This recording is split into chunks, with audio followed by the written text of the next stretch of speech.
ఉగాది పండుగ వేళ వరంగల్ వాసులకు పాస్పోర్ట్ సేవలు అందుబాటులోకి రావడం పట్ల ఉప ముఖ్యమంత్రి కడియం శ్రీహరి సంతోషం వ్యక్తం చేశారు. హన్మకొండలోని ప్రధాన తపాలా శాఖ కార్యాలయంలో నూతనంగా ఏర్పాటు చేసిన పాస్పోర్ట్ సేవా కేంద్రాన్ని ఆయన ప్రారంభించారు. నెలలోనే పాస్పోర్ట్ సేవా కేంద్రం వాస్తవ రూపంలోకి రావడం హర్షణీయమన్నారు.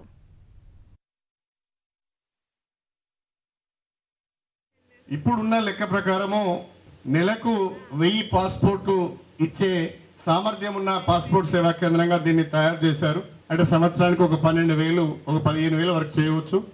కానీ అలా కాకుండా నెలకు 3,000 పాస్పోర్ట్స్ ఇచ్చే విధంగా దీన్ని అప్గ్రేడ్ చేయవలసిన అవసరం ఉన్నది. 1 ఇయర్ లోపల పర్మనెంట్గా పక్కా బిల్డింగ్ కట్టించే బాధ్యత మాది అని చెప్పి సందర్భంగా తెలియజేస్తున్నా.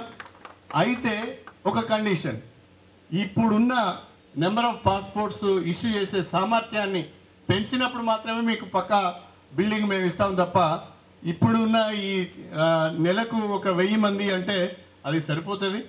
కాబట్టి ఈ సెంటర్ యొక్క కెపాసిటీ పెంచాలి.